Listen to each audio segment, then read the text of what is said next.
Hey guys, it's Janice. Welcome back to another video. Today, we're going to be doing the highly requested What's on My iPad video. I'm partnering with the wonderful Squarespace again to bring you this video, and I'll be talking more about it when I show you their app, which I use to edit my website. So the iPad I have is the iPad 7th generation in Space Gray, and this one has 32 gigabytes of storage. And this is the first generation Apple Pencil with a full kitty sleeve. As for cases, I typically switch between the LOGITECH Slim keyboard case and an Amazon FOLIO case. If you've watched What's on my iPhone 11, then you know I like to keep everything on one page because I hate scrolling through pages of apps to find what I need. Ever since iPadOS came out, I've been using these widgets to display the battery life of my iPad as well as my Apple Pencil. I also like to know what imminent events or tasks are coming up in the next couple days based on what I put in my calendar. So my dock is where I keep my main applications for day-to-day tasks, which includes Notion, Google Drive, Safari, Settings, my mailbox, and also Apple Calendar, which I'm slowly transitioning into using, but there's not actually much on it right now. The first thing on the dock is a folder mostly full of default iOS applications that I've offloaded because I know I'm not going to use them at all. So if you see those little cloud symbols with the arrow, then those are offloaded apps. I don't think I can actually delete these default apps off the iPad because it doesn't give me the option, but if you guys have a solution, let me know so I can unclutter this garbage folder. I really like to use Google Drive for a lot of file transfers between my phone, iPad, and Windows computer, mainly for school-related files. If it weren't for my desktop computer, then I would probably just be exclusively using iCloud and AirDrop. However, Google Drive is also where I organize a lot of group projects with other classmates, so I have to have this on my iPad. The next app is my go-to, which is Notion. I've used this to plan out my entire semester, which just ended for me a few days ago. I have a specific video on how I did this with a free Notion template as well, so I'll link that on the screen right now. So many of you guys on Instagram started using it and told me how much you love it, which makes me really happy. It syncs with the Notion app on my phone as well as my computer, so I really love the syncing capabilities because it just makes it all the more convenient. Now let's head back to the top of the home screen. Aside from the classic App Store and camera, I've got the Files app. I mostly use this to save my paper templates, which you can find on my website. Otherwise, I don't really use it because everything else is saved on Google Drive, and I just use the Google Drive app to access my files. So truth be told, I don't actually open the Files app very often. Then of course, I have the rest of my apps organized into folders. This one is exclusive to my nursing degree with direct links to my school homepage, as well as email. I'm not going to go into these just for privacy and confidentiality reasons. There's not really much in here, just simple bookmarks to bring me to school-related pages.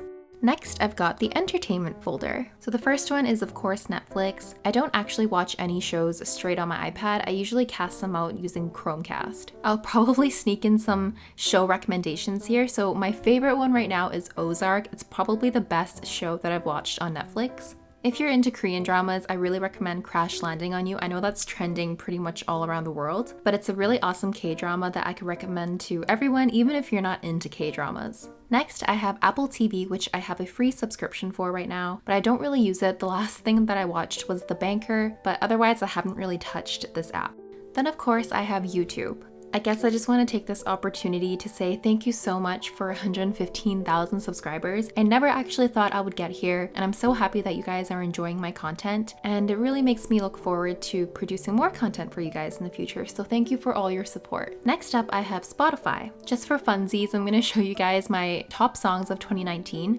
Let me know in the comments if any of you guys listen to the same music as me. I only recently got into BTS, I think end of last year or beginning of this year. I'm really enjoying their most recent album. My favorite song on there is Black Swan. Let me know if you guys listen to BTS as well. I wouldn't call myself an ARMY though. Next up in this folder is Pinterest, and Pinterest is the platform that I use to get all of my wallpapers. I don't use this app for anything else other than wallpapers, so if you guys are wondering what I use for my iPad and iPhone wallpapers, then Pinterest is your first place to look. The last app in my entertainment folder is Discord. We actually have a StudyGram community Discord that was recently launched by a fellow StudyGrammer, and a bunch of us have come together from different educational backgrounds, different countries, different levels of education, and we're all coming together to create a supportive community for students all around the world. I am an admin on the server, and I also have my own channel where you can ask me questions and I'll answer them. It's completely free to join. We have over 1,700 members now. I'll leave the link in the description box if you're interested in joining our Discord server, and I look forward to seeing you there. The next folder is the productivity folder, and this is where I keep all of my apps for studying, projects, and note-taking. I've got a few Google apps on here. The first one is Google Slides, which I only used once and will probably delete soon. Then I have my Google Sheets, which is what I use to make active recall spreadsheets. It's a fail-proof method for me, and Ali Abdaal talks a lot about it on his channel. I love this method for studying patho and pharmacology. Next, I have Google Docs. I use this mainly to start assignment drafts that can be easily accessed from any device, as well as for group projects where everyone contributes to the same document. I also have Notability in this folder. If you guys watch my videos, then you know I use this for lecture notes. So I basically just use this to annotate PowerPoints and write chicken scratch. Along with Notability, I also have GoodNotes 5, and this is what I use to write my review notes. I also use my paper templates for these, so if you want those templates, they're also going to be in the description box. I've never talked about this, but I also have NOTESHELF on my iPad. And actually, I just re-downloaded it the other day just to try it out because I wasn't a fan of it the first time I tried it. The verdict is still the same. I don't really enjoy the writing experience. It's not comparable to Notability or GoodNotes 5, so I'm probably gonna delete this app again. The very last folder that I have is for all of my tools. So aside from the default iOS apps, I also have Procreate. I actually don't have any drawings on it right now because I haven't drawn since I got this iPad.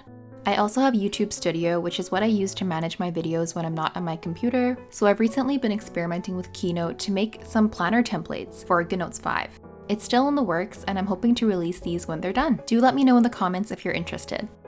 The last app that I have on here is Squarespace. As I've shown you in previous videos, this is the platform that I used to launch my website, janicestudies.com. And yes, they do have an iOS app to edit on the go. I've been using this all-in-one, user-friendly web design platform to create my website, janicestudies.com. There are so many customization features to personalize your website with, and I love how mine turned out. I'm actually so genuinely excited to be using their iOS app to edit and add things to janicestudies.com while I'm not at the computer. And as you can see, all of the functions are incredibly intuitive and easy to use. You definitely don't have to be an expert in web design to use Squarespace to create a beautiful platform. Not only that, but Squarespace also tracks analytics for you, among so many other features, so you can have a supportive and comprehensive system to build your online presence on. If you're interested, you can head to squarespace.com/janicestudies for 10% off your first purchase of a website or domain. The link will also be in the description box. So that's it for today's video. I hope you guys enjoyed it. If you did, make sure you hit the thumbs up, leave a comment, hit the subscribe button, and turn on your notification bell so you don't miss any of my videos. I'll see you guys next time.